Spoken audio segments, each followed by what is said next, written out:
Oi, gente, tudo bem? Luz e paz para vocês, saúde para todos, salve, salve galera. O Wellington Silva dando uma passadinha por aqui para bater um papinho com vocês, né? Tô gostando, tô começando a gostar dessa história de fazer vídeo, de poder postar um vídeo aqui no nosso canal aqui sempre que possível, né? E esse vídeo aí poder servir de inspiração para algumas pessoas. Sempre tem algumas pessoas que entram em contato, que pedem uma dica ou outra, e eu percebi, como eu já havia comentado no início, que esse canal aqui pode ser perfeito para isso, né? E eu quero voltar a falar aqui com vocês sobre dicas aí para vocês poderem expor, como expor no dia, né? Porque eu fiz aí 2 vídeos, nos vídeos eu falava um pouquinho sobre isso, e aí alguém me perguntou assim, poxa, mas eu queria saber do dia, a ação, como que funciona. Então eu só posso falar das minhas experiências, tá? Não posso falar das experiências de outras feiras, de outros espaços, porque eu só consigo falar das minhas experiências e eu acho que é justo. Galera, a Dita Cuja, ela existe há 2 décadas ali no mesmo lugar, no mesmo endereço, e dentro dessa possibilidade de 2 décadas, a gente criou aí outras iniciativas, né? Já tivemos um espaço na Augusta, que foi um sucesso, foi muito bom durante algum tempo, durante alguns anos, e aí depois a gente teve um problema com os valores de aluguel, que começou ficando um pouco elevado, e aí eu acabei entregando o ponto, né? Hoje temos o espaço na Peixoto Gomide, que abre de segunda a sexta-feira e agora também aos domingos, né? Para receber novos expositores, para ter um espaço para que vocês possam empreender. E estamos com uma iniciativa em um shopping em Osasco, né? Que vai ser durante a semana do Dia das Mães, do dia 6 ao dia 11. Então, se é para falar de alguma situação dentro de feiras, eu prefiro falar dos nossos espaços, aqueles que a gente tem experiência. Então, algumas pessoas entraram em contato e falaram assim, poxa, é legal, mas eu fui fazer feira em tal lugar, não foi assim, não foi assado, ou foi, ou não foi. Conversei com o fulano, não gostei da tratativa do fulano, do cicrano. Cara, eu entendo isso, mas volto a dizer que cada pessoa conduz o seu negócio da forma que acha mais conveniente, né? É claro que eu, particularmente, eu acho que feiras, né, esse cenário que a gente está hoje, o empreendedorismo criativo, né, que agora também tem o empreendedorismo social, o empreendedorismo da moda circular, enfim, eu acho que esse ambiente, ele é um ambiente muito promissor, mas ele é promissor quando todas as partes se completam fazendo o seu papel da melhor forma possível. E o papel de uma pessoa que organiza uma feira como essa, ele precisa entender o seguinte, volto a dizer, gente, eu estou falando de mim, tá? A gente precisa entender o seguinte, que como qualquer negócio, o negócio ele tem uma matéria-prima, tá?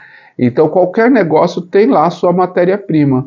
O nosso negócio, a matéria-prima, o que ajuda a pagar as contas, o que promove o nosso negócio é simplesmente o expositor. Então, tratar o expositor com desdém, tratar mal, não ter um bom suporte para ele quando ele precisa, não ter uma boa resposta justa, digna do que ele está perguntando, isso bota o negócio em risco, tá? Então eu prefiro, claro, ter um carinho muito grande pelo meu expositor, porque ele é a minha matéria-prima.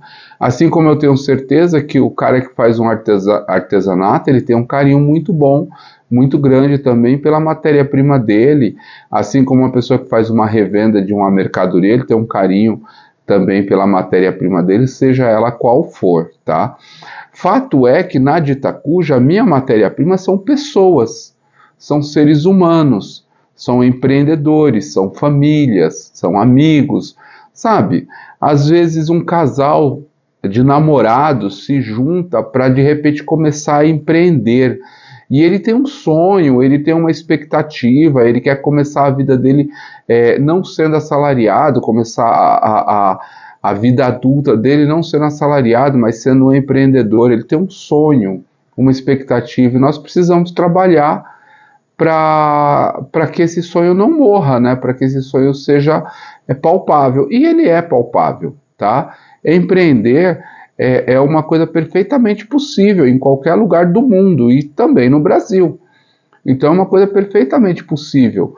O problema, ou talvez uma vantagem maior, um bônus extra, é que no Brasil é um pouco mais desafiador, tá? Então é um pouco mais desafiador.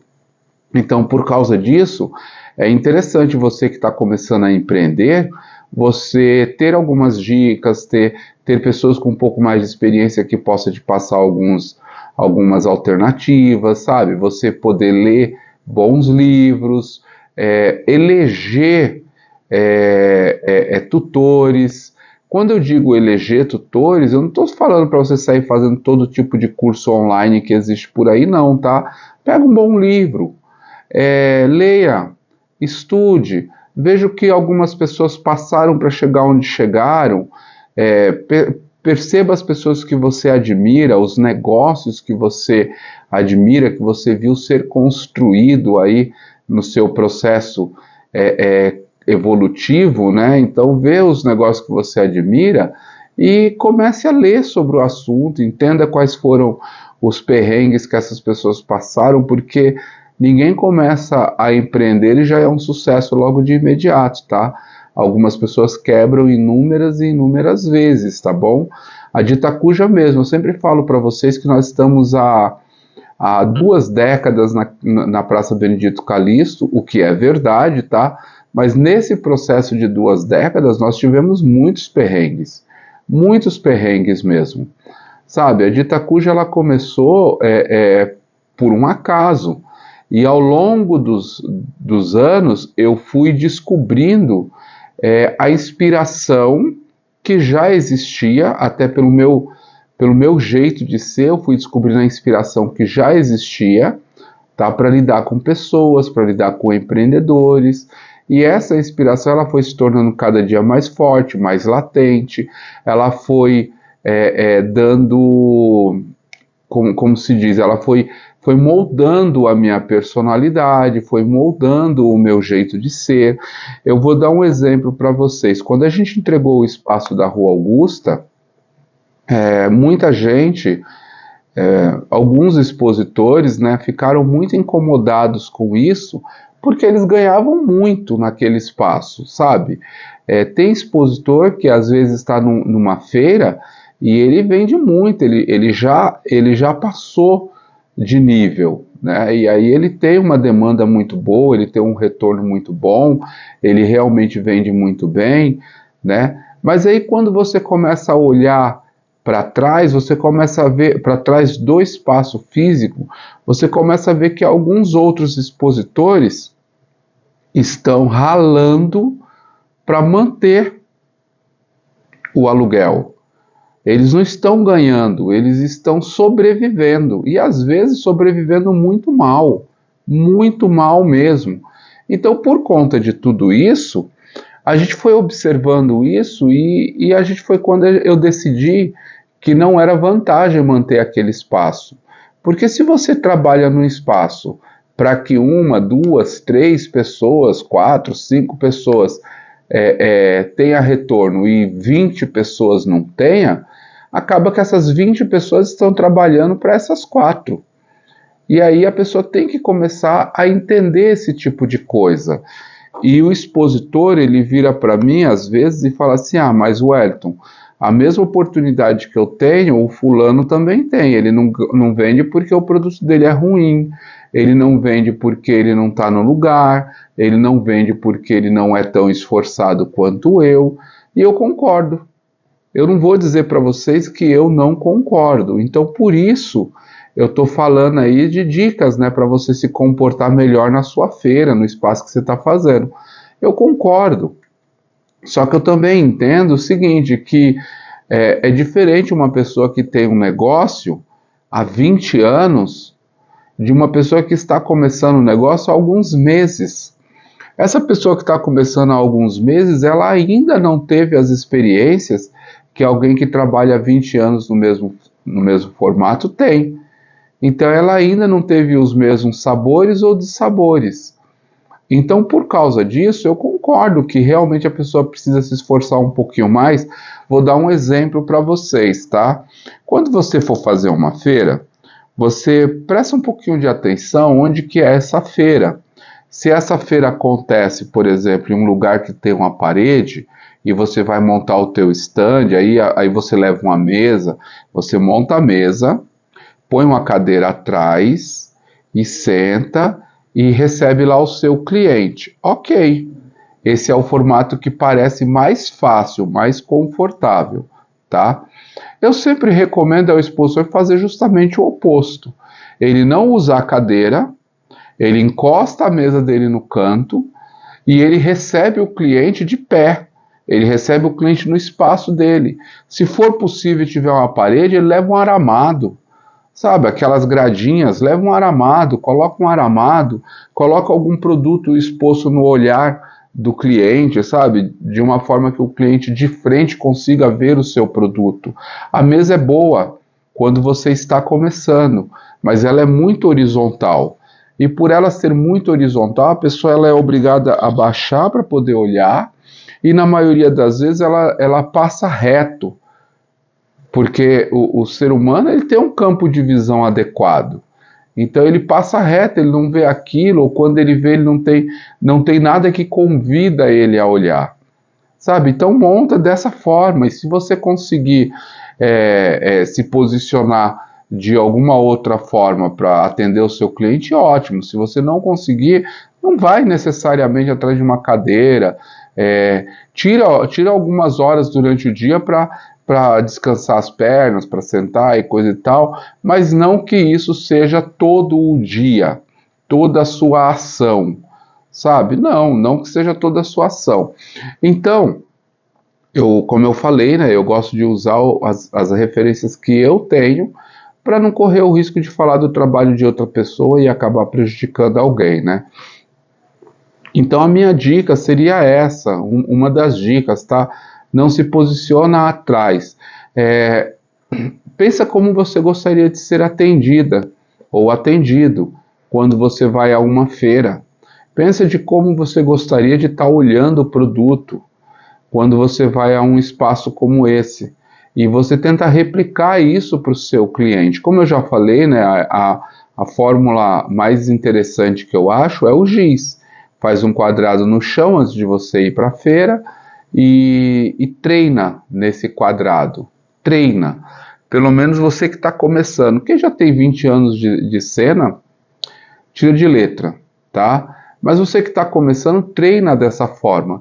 E aí, voltando a usar o espaço da Augusta como referência, olha, gente, deixa eu explicar quando eu falo espaço da Augusta, porque tem algumas pessoas entrando aqui que não conhecem a Ditacuja, e aí fica meio que perdido e às vezes acaba mandando uma mensagem perguntando, né? Como vocês já sabem, né, a Ditacuja existe há 2 décadas na Praça Benedito Calixto, no número 177. Lá é uma casa de eventos, é uma balada, nós alugamos todo sábado e fazemos a nossa feira lá. A partir dali, depois de muito tempo, nós criamos algumas outras iniciativas, tá? E uma delas foi a da Augusta, onde nós abríamos todos os domingos, durante o dia até às 19 horas. E lá na Augusta é um estacionamento gigante, fica pertinho da Paulista, então era um lugar muito bom mesmo. No começo tinha um custo de investimento muito razoável, tá? Depois de alguns meses esse custo aumentou, e depois ele aumentou de novo, e com esse processo de reajuste, ele foi ficando insustentável. Principalmente insustentável diante do que eu acredito. Como eu falei para vocês, não era insustentável diante do que alguns expositores acreditavam, né?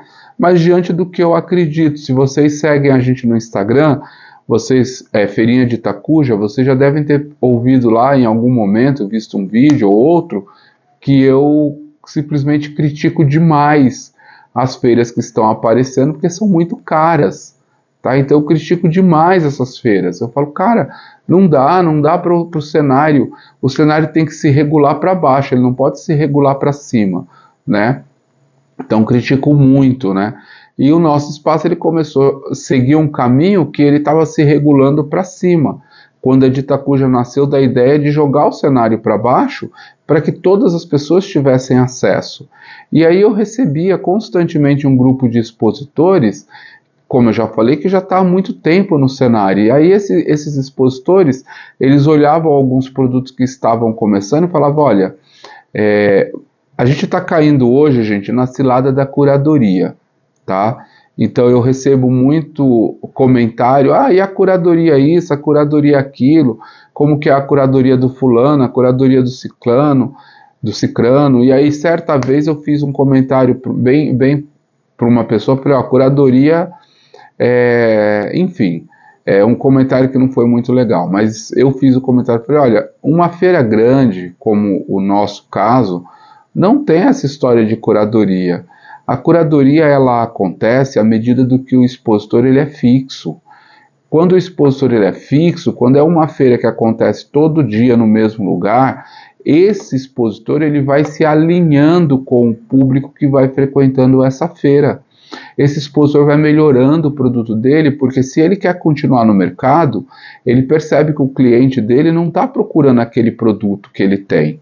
Ele está procurando um produto mais premium, um produto melhor acabado, melhor apresentável, e ele vai melhorando isso.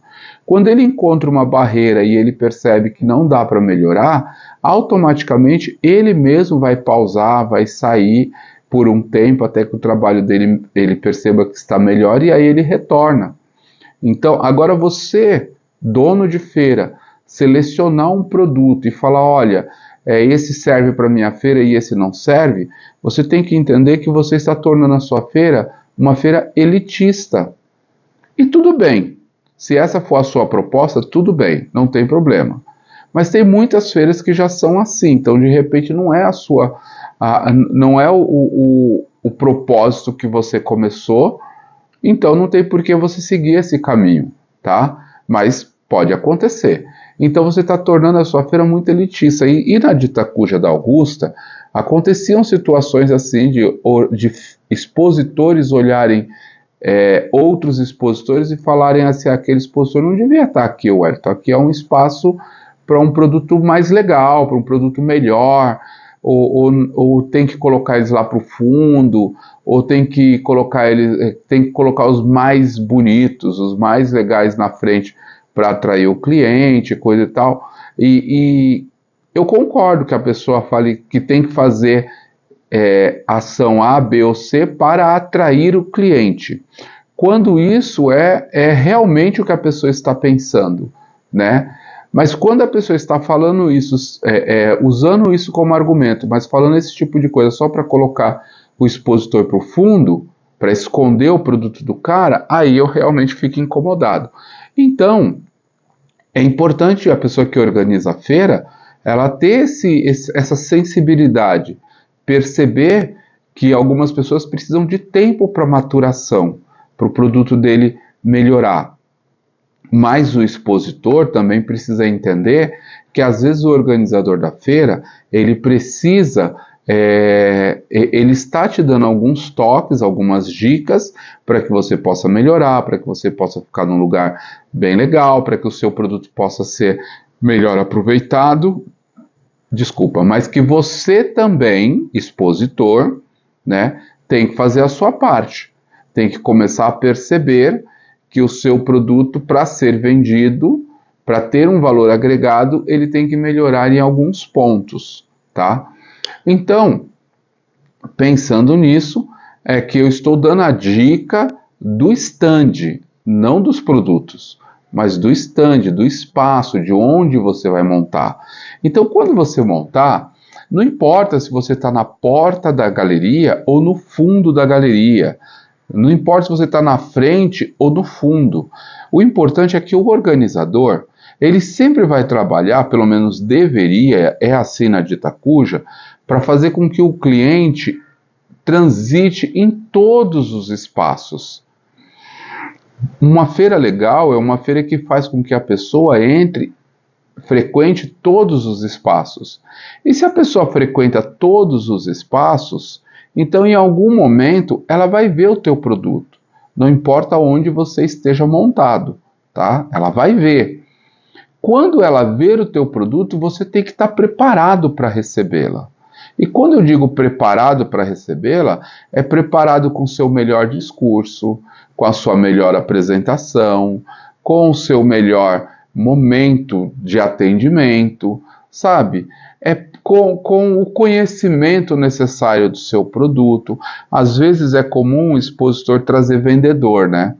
O expositor aluga um espaço, coisa e tal, mas ele faz 3, 4 feiras ao mesmo tempo. Então ele coloca um vendedor em cada feira. Aí no final do dia, ele faz um balanço e aí ele vê que aquela feira valeu a pena, aquela outra não valeu, aquela outra valeu. Mas ele nunca avalia que na maior parte das vezes a feira que mais valeu a pena foi a feira que ele estava e não os vendedores. Estou dizendo que os vendedores são ruins? Não.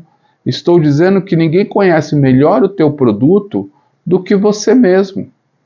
Então, quando você estiver começando, tá? Tente estar presente no espaço que você vai expor. Presente de verdade. E quando você achar que você já dá para alugar mais um espaço e um outro espaço, né? Tem a de Itacuja na Calixto e tem a de Itacuja na Peixoto Gomide. Hipoteticamente, elas acontecem no mesmo dia. E eu estou usando a de Itacuja para não falar de feira de outra pessoa, tá bom? Porque poderia ser a feira de outra pessoa mesmo. Tá? Tem a feira A na Calixto, tem a feira B na Pompeia, tem a feira C no Brooklyn, por exemplo, tá?